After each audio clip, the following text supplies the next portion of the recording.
Judul kali ini kita berikan tanda tanya di belakang hanya untuk menjadi perhatian. Ini tahun berbahaya atau tahun tidak 2021 itu. Kita tahu bahwa Indonesia di dalam bernegara selama ini punya ciri yaitu tidak punya grand plan dan selalu ikut kebijakan negara lain. Ini kelihatan menyindir, tapi ini realita. Kita teruskan. Contohnya adalah kita selalu menunggu kebijakan negara lain. Misalnya saat ini kita menunggu kebijakan Biden ke depannya bagaimana. Kita tunggu apa reaksi Tiongkok bagaimana. Kita menunggu apa rencana negara lain. Baru kita bergerak berdasarkan informasi yang sudah telat itu. Ke depan ketika new mind mengambil alih old mind di dalam bernegara, pasti beda kelolaan negaranya karena bukan menunggu kebijakan negara besar atau menunggu kebijakan langkah globalis. Tetapi memang kita punya grand plan rencana jangka panjang yang tidak goyang dengan riak-riak kecil seperti gantinya pemerintahan negara lain. Kita punya grand plan yang diam, kokoh, dan sangat powerful. Jangankan riak kecil, gelombang besar di mana Bosman dalam visi 2030 mengatakan akan memprediksi Tiongkok akan menjadi negara demokrasi terbesar di dunia, akan ada pemilihan kepala daerah di sana, walaupun partainya mungkin tetap komunis, namun demokrasi akan menang di Tiongkok. Itu gelombang besar. Kalau gelombang besar itu terjadi, Indonesia tetap kokoh, nggak panik, apalagi heran. Bahkan ketika di tahun 2030 nanti dikatakan Amerika itu compang-camping bernegaranya, kita tetap kokoh dan menjadi negara pemenang. Indonesia tetap menang dengan kekuatan spice-nya dan mineralnya, ditambah kemampuan abdi negaranya yang mumpuni dengan new mind. New mind ini harus memiliki kekuatan membaca tentang masa depan, tentang tren, tentang market, tentang bergesernya hegemoni kepentingan, tentang alkemi baru, dan bagaimana mengantisipasi plus menciptakan counter alkeminya. Apa pemikiran new mind di tahun 2021 ini? Kita review sebentar apa yang terjadi, melanjutkan peristiwa di tahun 2020 yaitu kondisi ekonomi yang 2 kuartal minus dan masih akan berlanjut minusnya karena imbas COVID. Masalah kesehatan dan politik luar negeri global akan sedang tidak begitu bersahabat. Plus gerakan ketidakstabilan juga ada seperti gerakan Tiongkok versus Partai Amerika pasca Trump di mana zaman Biden merupakan mendung yang terus menggayuti dunia. Efek BUMN-isasi di Indonesia mengubah peta arus uang di masyarakat dan akan mengalami puncak turmoilnya di tahun 2021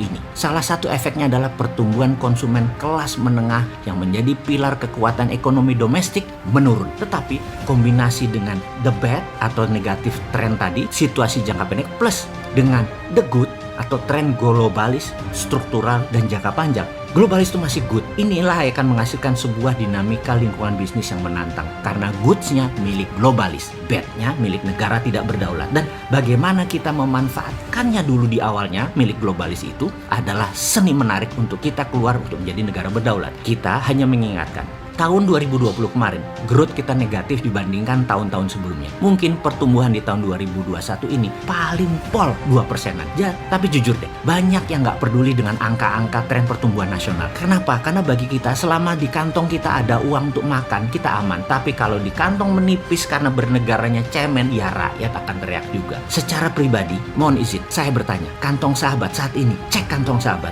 Jujur ya, menebal atau menipis? Kalau menipis, apa yang harus dilakukan? Kalau menebal, bagaimana menambah tebal lagi? Sebelum mengurai mikro, kita balik melihat dunia sebentar. Pemerintah Amerika di zaman Biden bukan lagi negara bisnis swasta, tetapi negara berbisnis. Model VOC, swastanya di backup militer. Amerika di zaman Demokrat, swastanya agresif keluar negara Amerika dan tentaranya adalah kekuatan negara menekan negara lain. Kalau New Mind tidak akan tinggal diam menunggu mereka bereaksi begitu. Lebih baik agresif melakukan hal yang sama. Swasta nasional di backup oleh negara. Sama seperti Tiongkok lakukan saat ini. Negara penekan, BUMN Tiongkok memanen. Sekali lagi, negara menekan, BUMN Tiongkok memanen. Tiongkok yang masuk duluan negaranya ke pit stop di masa COVID akan menjadi negara terdepan keluar dari pit stop di tahun 2022 dengan engine nyala penuh. Dan apa yang akan Tiongkok lakukan dalam waktu 1-2 tahun ini? Kita lihat sebuah fakta. Tiongkok adalah negara dengan debt hutang terbesar. Ghost town, bangunan di Cina yang kosong banyak. Bangunan raksasa yang masif namun gagal banyak. Utang luar negeri Cina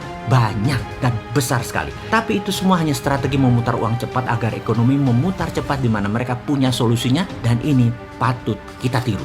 Dengan strategi obor, Tiongkok ekspansi. Obor memberikan hutangan kepada negara yang dalam tanda petik haus namun pendek akal. Proyek cepat kaya padahal ini adalah jebakan obor. Pinjaman uang Cina tadi dijaminkan proyeknya. Kalau perlu Tiongkok minta jaminan pemerintah atau sovereign garanti sebuah negara. Dalam pembukuan di negara Cina yang namanya debt swap, hutang Tiongkok yang besar tadi asetnya ditukar dengan utang dari negara pengambil uang obor. Catatan, Cina ekspansinya pakai BUMN, di Cina dicatat dalam pembukuannya bisa disuap ke APBN Cina setelah aset negara lain plus jaminan negara setempat melengkapi kekuatan Tiongkok. Tiongkok beri bunga tentunya kepada negara peminjam, katakanlah 8-9%. Padahal Tiongkok dapat bunganya hanya 3-5%.